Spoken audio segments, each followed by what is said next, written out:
Bob Baffert versus the field in the Southwest Stakes. Let's go.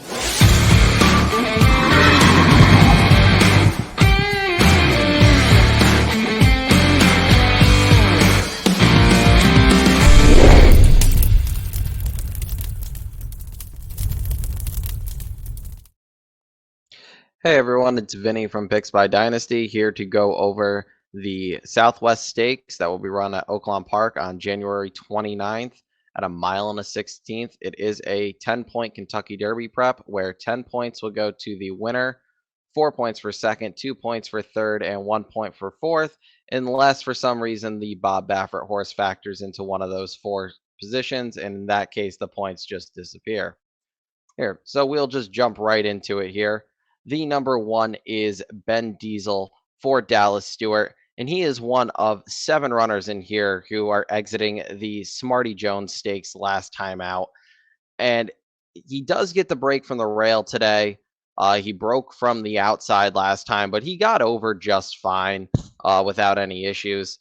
So it's hard to see him being able to improve a ton here, especially with his trip last time out.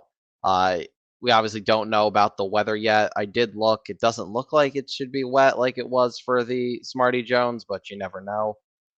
The rail definitely helps this one. He definitely will be a part of the early pace. I don't see where he's going to be making up the lengths to really be able to finish off this field. He's not lone speed today either. There is a ton of other speed in here, in my opinion. So he's going to be a toss for me, but he is a runner exiting the Southwest that I think does have eligibility to improve. So if you like him, don't let me talk you off of him. I do think a fair price to probably play him at would be around like 8 or 9 to 1. The number 2 is Dash Attack for Kenny McPeak, and he is actually the winner of the Smarty Jones Stakes last time out, and he did it pretty impressively. He tipped out once they turned for home, and nobody in the race was a match for him once he got a full head of steam. I still question this one's pedigree. The being sired by Munnings, I don't know how much farther he really wants to go. A mile and a 16th, though, I do think is still in that wheelhouse where I think he'll be okay. He's going to probably be one of the top 2 betting choices in here.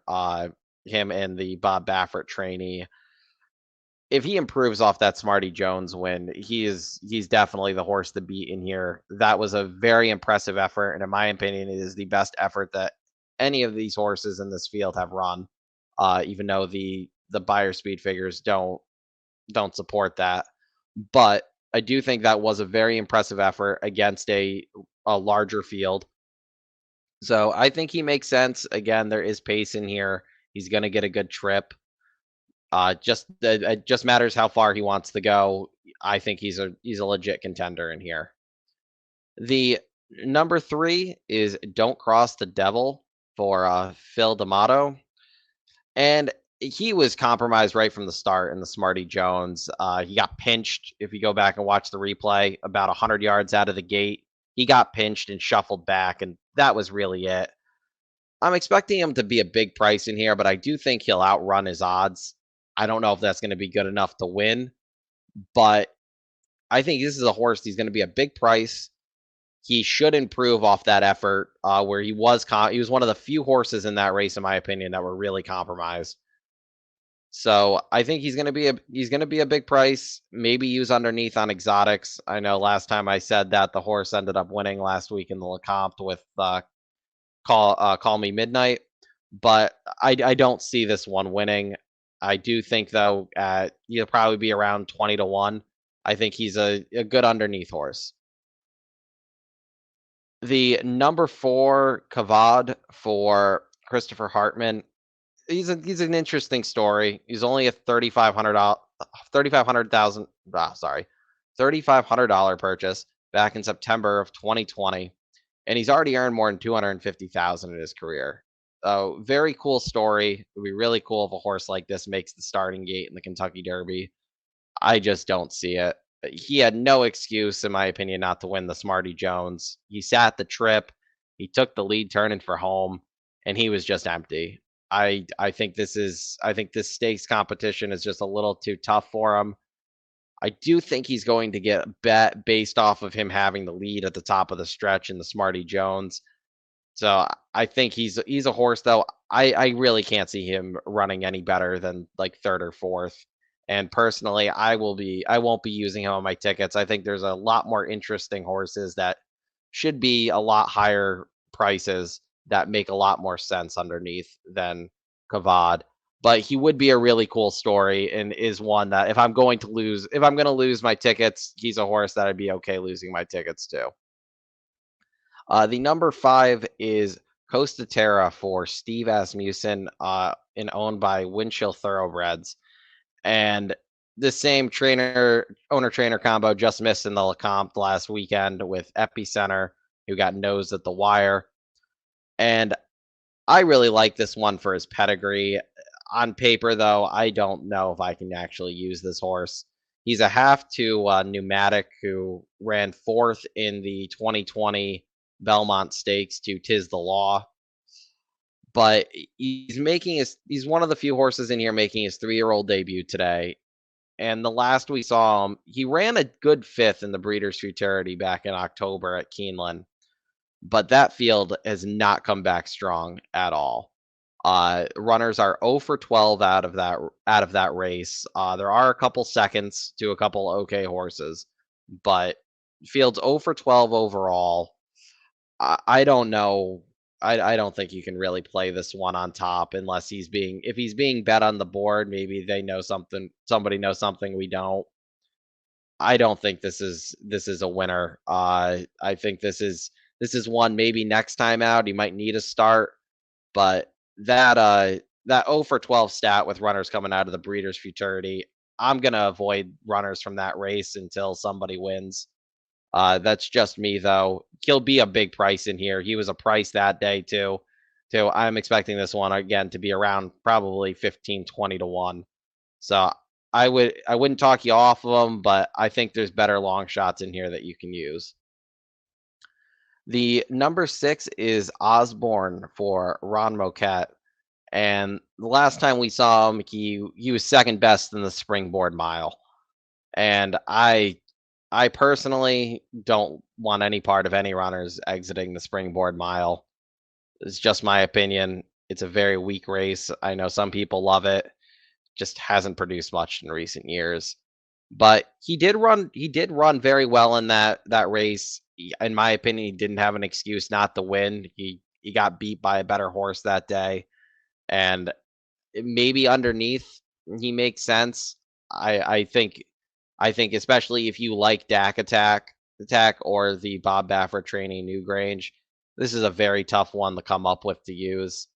Um, he does have the third fastest buyer in this field coming in, and the second fastest last out buyer of an 83.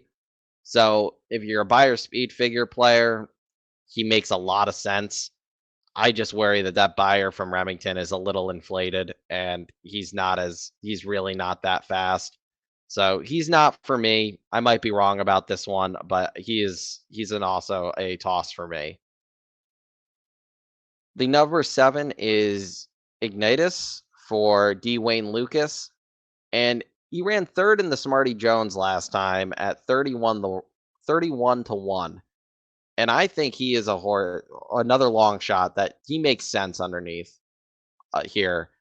The trip notes on the past performances say that he was fan 6 wide, which he was.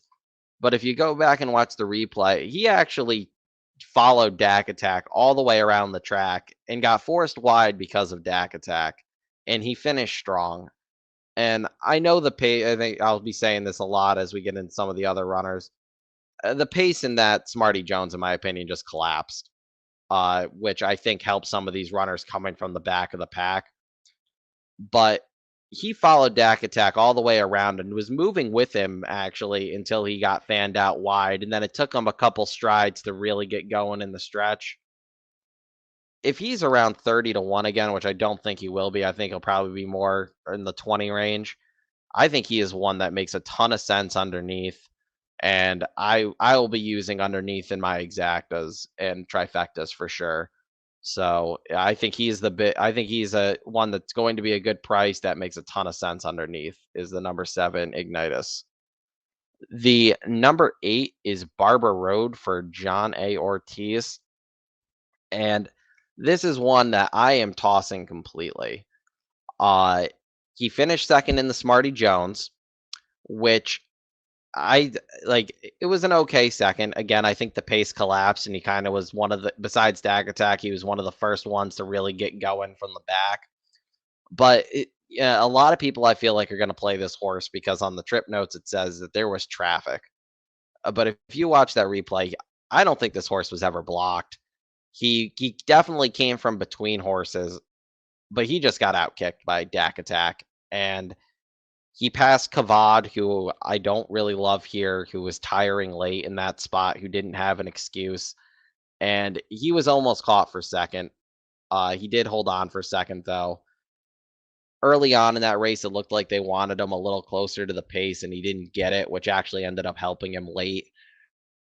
I think this is a horse that's going to take a little bit of money as a wise guide horse, saying that maybe he could have gotten there if he didn't catch traffic. In my opinion, there wasn't really any traffic, and he just simply wasn't good enough. He does get jockey change through Ricardo Santana Jr., who has been hot this meet. He's, I think, going into the time these past performances came out, he's around 22% winning. So not terrible. And he does have the second fastest buyer in this field, which was an 84 back in November of last year.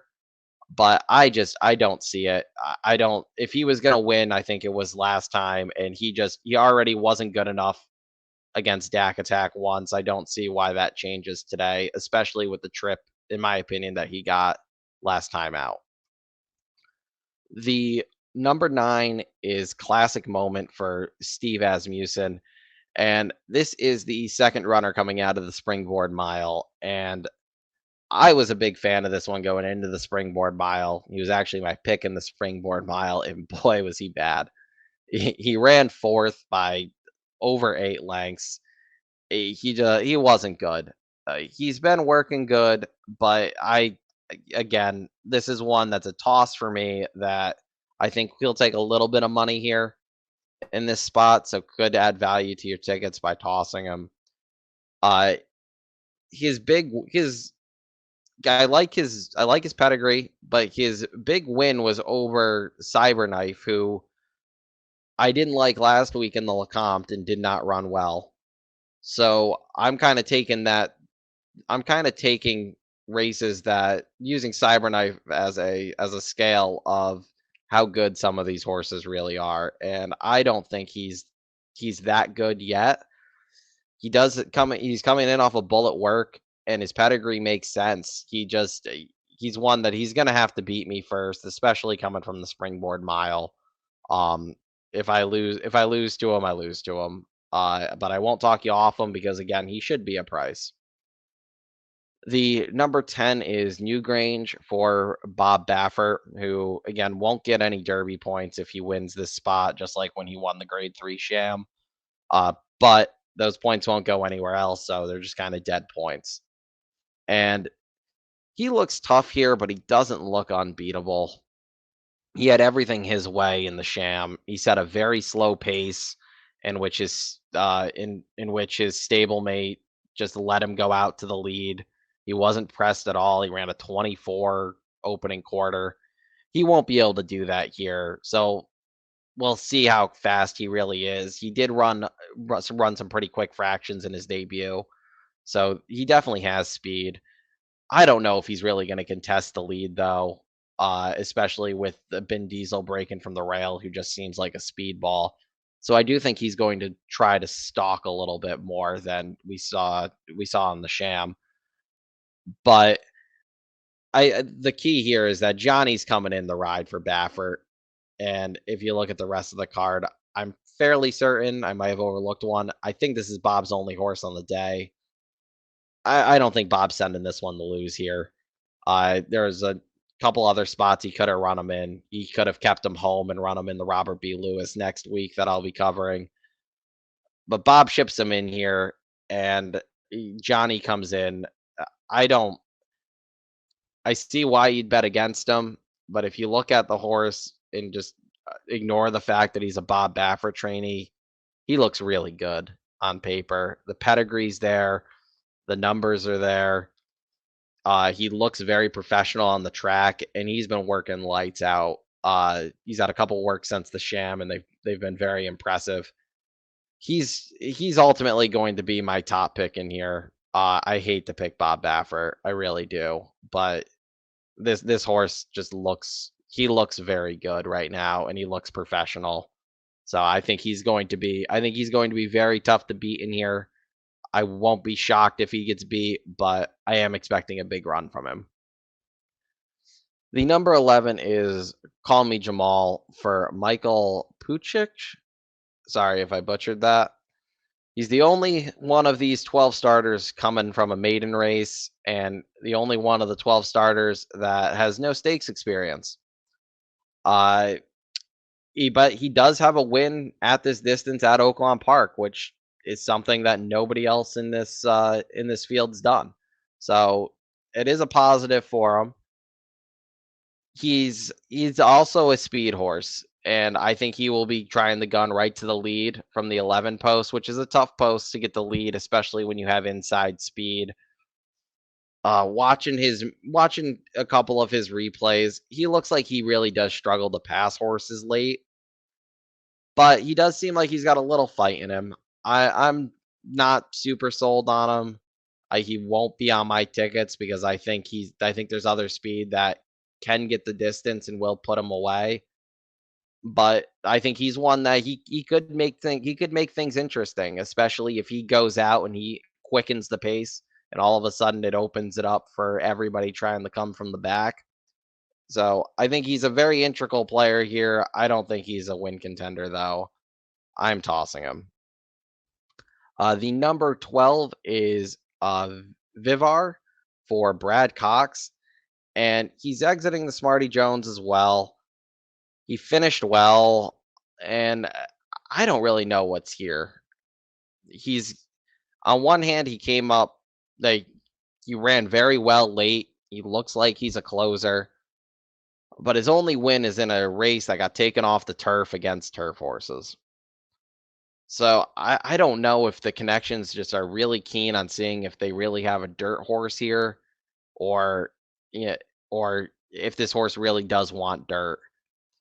Cox's barn has not been great so far with this 3-year-old class, so I'm going to wait until one of them really beats me to use him.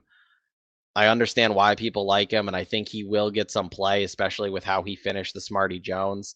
But again, I think that was due to the pace just collapsing in that Smarty Jones, in my opinion, and why he made up so much ground late.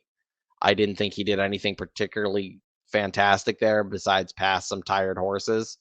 So he's going to be a toss for me, but I do see why people like him, and it is Brad Cox who wins more often than not. Uh, so at the end of the day, I'm gonna go with the number 10 Newgrange as my top pick, and I'm going to key him over the number 2 Dak Attack in an exacta, and hope that they really are just the best 2 runners in here, and that we won't see an upset like we did in the Lecomte last weekend, where my 2 picks finished second and third. But I won't be surprised if a couple of these do come up and maybe split the difference between the 2. But I think it would be very tough to see one of those 2 not winning in this spot.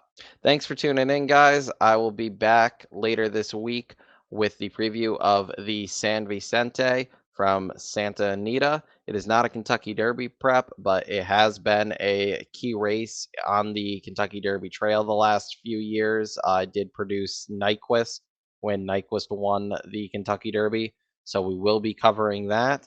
Hopefully, we do pick the winner in at least one of these races, because that would be kind of be embarrassed if I can't get one of these right. But again, thanks for tuning in, and see you next time.